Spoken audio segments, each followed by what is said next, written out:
A little boy stands in the corner of a room. His hands are tied behind his back. His stomach growls, but there's no food for him. Not today.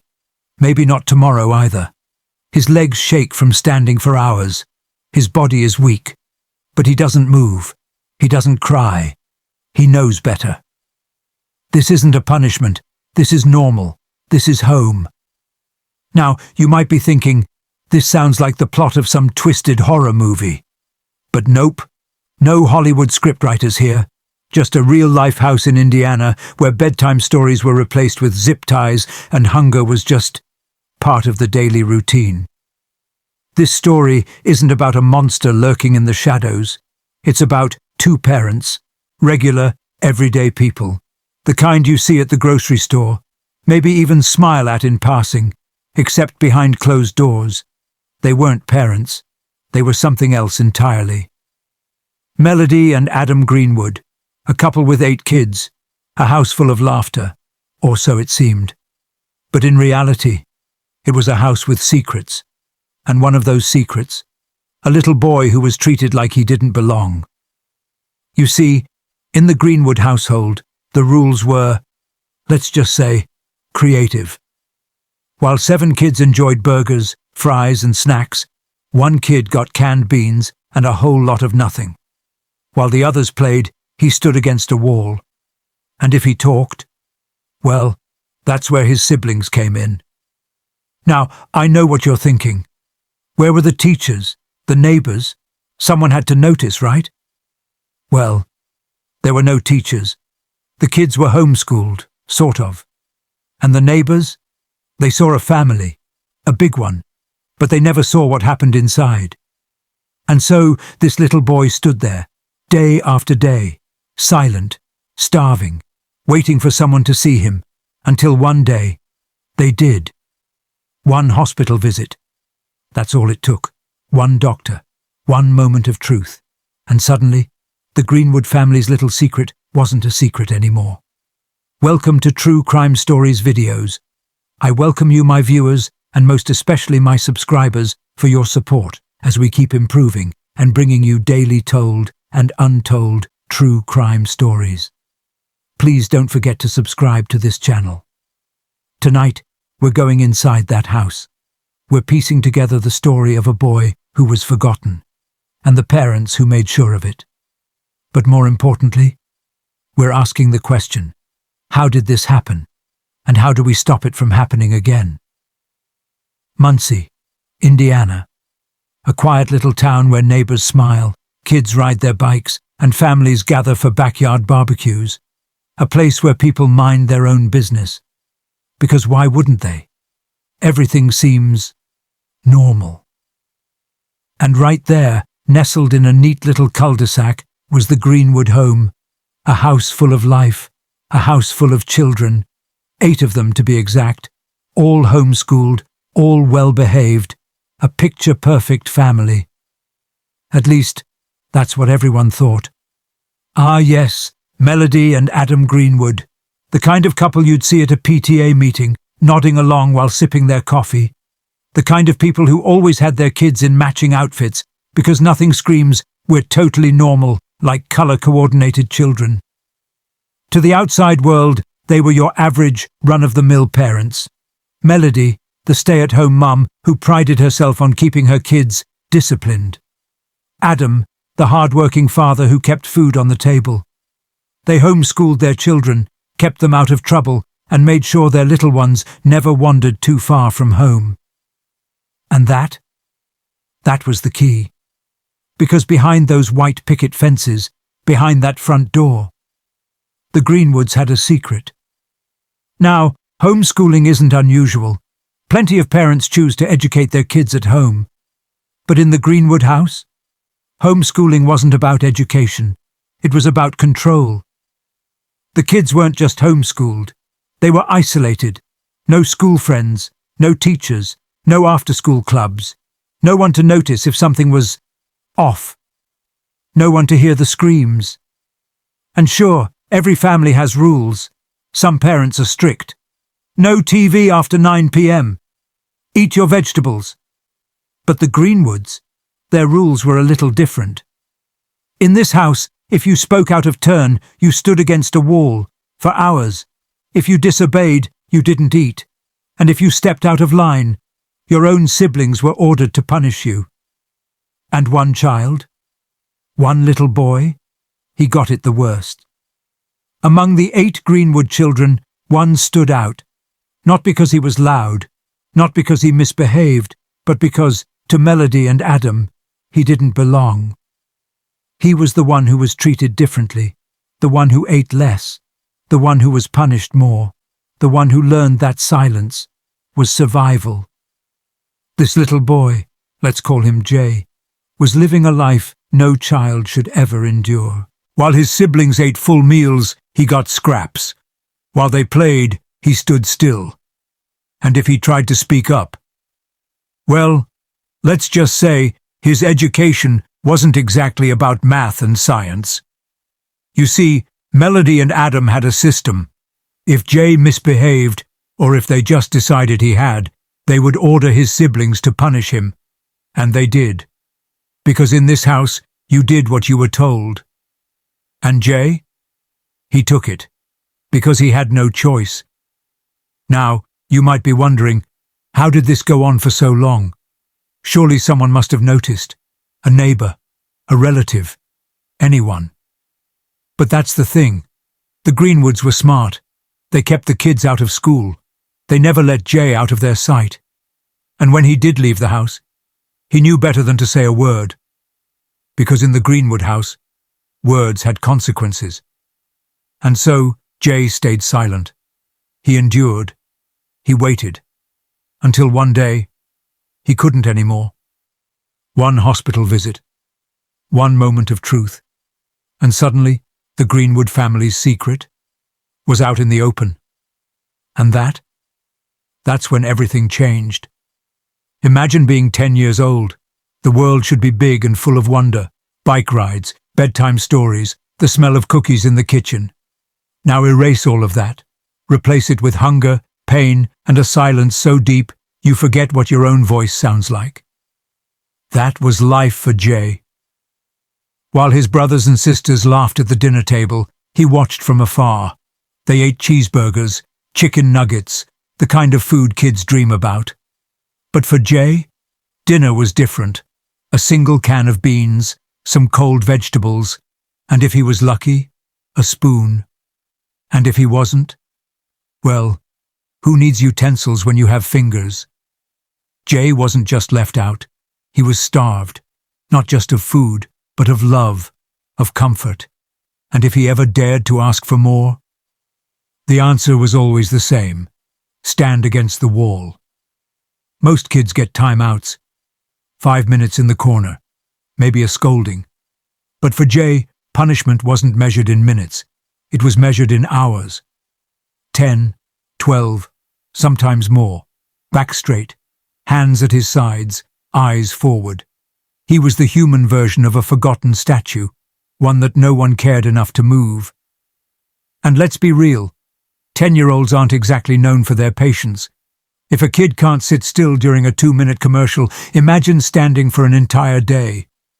If he moved, punishment. If he wobbled, punishment. If he dared to cry, oh, that was the worst crime of all. And punishment wasn't just from the parents. You'd think his siblings would protect him, that maybe, just maybe, one of them would step in, tell him it was going to be okay. But in this house, love was a weapon.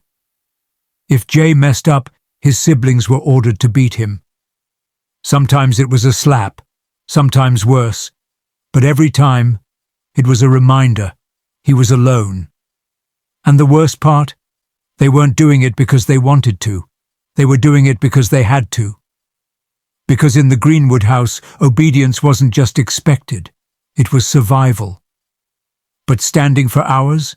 Starvation? That wasn't enough for Melody and Adam. They needed control, complete control. So they found a new way to break him. Some nights, they tied his hands behind his back, left him there. Hours passed. The house went quiet. His siblings slept soundly. And Jay? He lay there, unable to move, unable to fight back. By morning, his wrists would be raw, the plastic biting into his skin. He'd try to shake the pain away, but the bruises never left. And if he thought it couldn't get worse? Well, it did. Because then, they brought the towel. A towel. Simple, ordinary. The kind you wrap yourself in after a shower. But in this house, it wasn't for warmth. It was for silence. They draped it over his head, not tight enough to suffocate him, but just enough to take away his sight, to steal what little sense of the world he had left. He couldn't see. He couldn't hear. He couldn't feel anything except the hunger in his stomach and the burning in his wrists. And in that silence, he learned the truth. No one was coming for him. In the Greenwood house, suffering was routine, pain was expected, and silence, well, silence was survival. But then, one mistake, one miscalculation, and suddenly, silence wasn't an option anymore. It started with a drive. Melody and Adam Greenwood weren't stupid. They knew how to hide things, but even they had to admit, Jay didn't look great. And by didn't look great, I mean, he looked like a ghost. Not the friendly kind, the kind that makes people whisper, "Hey, should we call someone?" His arms, too thin, his ribs, visible, his eyes, dark, sunken, almost hollow. You know things are bad when a kid starts to look like a Victorian child haunting an attic. So, for the first time in who knows how long, Melody and Adam did something unexpected. They took him to a hospital. Now, doctors have seen a lot. They've seen weird rashes, broken bones, toddlers who shove Legos up their noses. But when they saw Jay, they didn't see a sick kid. They saw a crime scene. Severely malnourished. That was the official term. But let's be real, the kid was starving. His body weight, way below normal. His muscles, weak. His skin, covered in bruises, marks, scars, stories of a life no child should live. The nurses tried to keep their faces neutral. They'd been trained for this. Stay calm, don't react. But the moment they left the room, they called the police. When officers pulled up to the Greenwood home, they weren't expecting much. They figured it was another neglect case. Maybe some bad parenting. Maybe some missed meals. Something they'd seen before. But the moment they stepped inside, the house wasn't just strict, it wasn't just harsh, it was something else entirely. There was no warmth, no laughter, no signs that children actually lived there. Just a rigid, suffocating order, like stepping into a prison disguised as a home. At first, the kids were silent. They'd been trained for this, to keep their heads down, to follow the rules. But then, one of them cracked.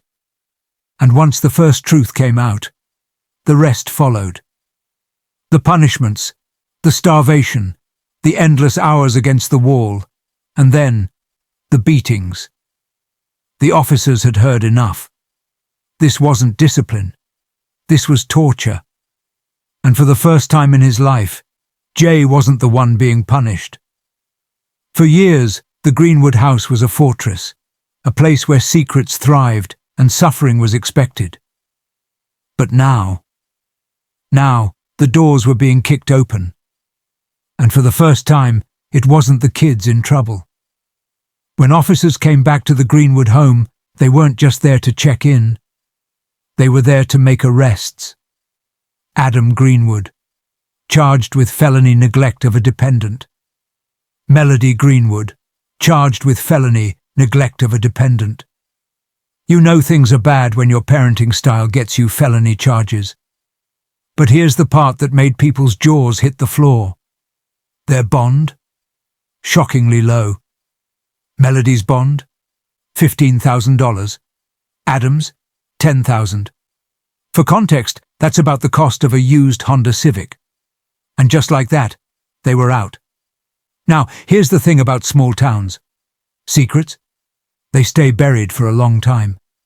But once they're exposed, people talk. the hum of news reports, the clicks of social media posts. And when word got out that two parents had allegedly tortured their kid for years and then just walked out of jail, people were furious. The Indiana Department of Child Services launched a full investigation. The 7 siblings, once silenced, were now at the center of a child welfare case. And the question on everyone's mind? How could this have happened for so long? With charges in place, all eyes turned to the upcoming trial. Would the Greenwoods actually face justice? Or would they, like so many others before them, slip through the cracks? One thing was clear. The story wasn't over. It was just getting started. Some stories end with justice. Some end with redemption. And some, they end with a question that lingers, that gnaws at you, that keeps you up at night. Because after everything we've uncovered, after all the horrors locked behind that front door, we're left asking, who failed this child? This wasn't a moment of bad parenting. It wasn't a single lapse in judgment. It was years of torture inflicted behind closed doors, and somehow no one noticed.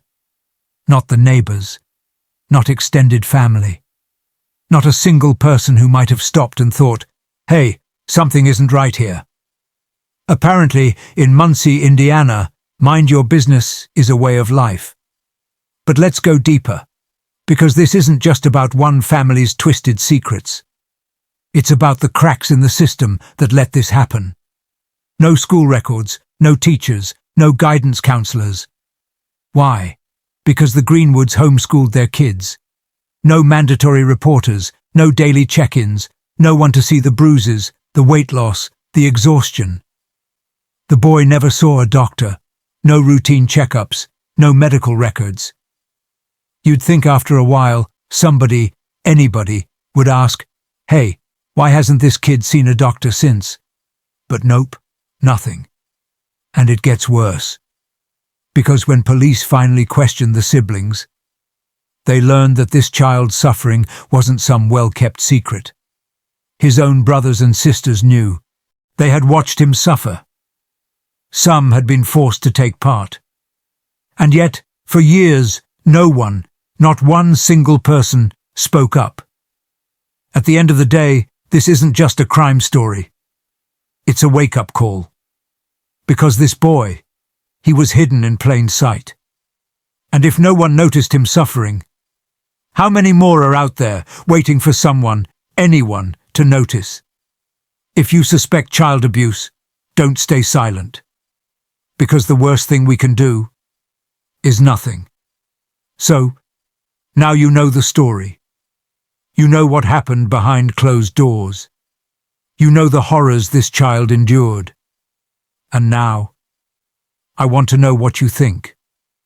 What do you think should happen to Melody and Adam Greenwood? Should they get life in prison? Should they never see their children again? Or do you think the system is just as guilty for letting this happen? Drop your thoughts in the comments, because cases like this, they spark debates, they raise questions, and sometimes they force us to face hard truths about the world we live in. This isn't just another crime story. It's a real case, a real child, a real failure of the system. And if you think this is the only time something like this has happened, you're wrong. This is happening every day. Children falling through the cracks, families hiding dark secrets, and justice. Sometimes it never comes. If you want to hear more cases like this, more stories that need to be told, then subscribe to the channel.